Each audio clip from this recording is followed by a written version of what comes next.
सोमवार सुबह 5:36 हुए थे। शहर अभी सो रहा था। अचानक जमीन हिल गई, इमारतें डोलने लगीं। हवा में एक धीमी गड़गड़ाहट सी गूंज उठी।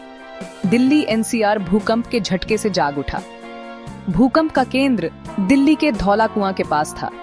यह जमीन से केवल 5 किलोमीटर नीचे एक उथला भूकंप था। इसका मतलब था कि सतह पर झटके ज्यादा तेज महसूस हुए। लोग एक डरावनी नई सुबह में जागे। भूकंप की तीव्रता रिक्टर पैमाने पर 4.0 मापी गई। हालांकि इसे बहुत बड़ा नहीं माना जाता, लेकिन इसकी कम गहराई और घनी आबादी वाले शहर में होने के कारण इसका असर बढ़ गया। डर और घबराहट उतनी ही तेजी से फैली जितनी तेजी से झटके लगे। भूकंप का असर दूर दूर तक महसूस किया गया। दिल्ली, नोएडा, ग्रेटर नोएडा, गाजियाबाद सभी जगह झटके लगे। लोगों ने अचानक झटका लगने और फिर हिलने का एहसास बताया। सोशल मीडिया पर लोगों के रिएक्शन आने लगे। लोगों ने नींद से जागने की कहानियां शेयर की। कुछ ने अंधेरे में अपने घरों से बाहर निकलने के बारे में बताया। हमेशा की तरह इस बार भी लोग मजाक या मीम्स शेयर करने लगे, जैसे अलार्म के बजाय भूकंप ने जगा दिया। नेहरू नगर के एक निवासी ने कहा, मैं गहरी नींद में था, तभी अचानक मेरा बिस्तर हिलने लगा।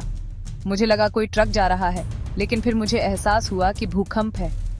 ऐसी ही कहानियां प्रभावित इलाकों से आती रहीं, जिनसे लोगों के डर और चिंता का पता चलता है। जैसे ही शुरुआती झटके कम हुए, सरकार की तरफ से बयान आने लगे। प्रधानमंत्री मोदी ने ट्विटर पर लोगों से शांत रहने और सुरक्षा सावधानियों का पालन करने का आग्रह किया। उन्होंने आने वाले झटकों के लिए तैयार रहने के महत्व पर जोर दिया। दिल्ली की मुख्यमंत्री आतिशी ने भी लोगों को संबोधित किया और सभी की सुरक्षा के लिए प्रार्थना की। दिल्ली पुलिस ने किसी भी समस्या या नुकसान की रिपोर्ट के लिए अपनी आपातकालीन हेल्पलाइन 112 एक्टिवेट कर दी। एक्सपर्ट्स ने इस घटना पर अपनी राय दी।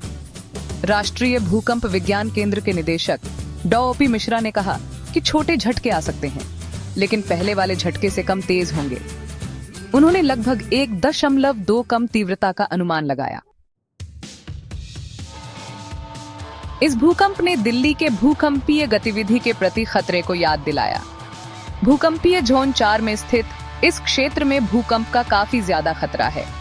दिल्ली हरिद्वार रिज और दिल्ली मुरादाबाद फॉल्ट 2 महत्वपूर्ण भूगर्भीय विशेषताएं हैं, जो इस खतरे को बढ़ाती हैं। हालांकि भूकंपों की सटीक भविष्यवाणी करना असंभव है, लेकिन तैयार रहने से खतरे को कम किया जा सकता है। एक्सपर्ट्स एक इमरजेंसी किट तैयार रखने की सलाह देते हैं, जिसमें टॉर्च, रेडियो, प्राथमिक चिकित्सा का सामान, खाना और पानी जैसी जरूरी चीजें हों। भूकंप के दौरान क्या करना है, ये जानना बहुत जरूरी है। शांत रहे, मजबूत फर्नीचर के नीचे छिप जाएं और लिफ्ट का इस्तेमाल करने से बचें। हाल ही में आया भूकंप हालांकि ज्यादा तेज नहीं था। दिल्ली एनसीआर जैसे भूकंप प्रभावित क्षेत्र में जागरूकता और तैयारी के महत्व को दर्शाता है।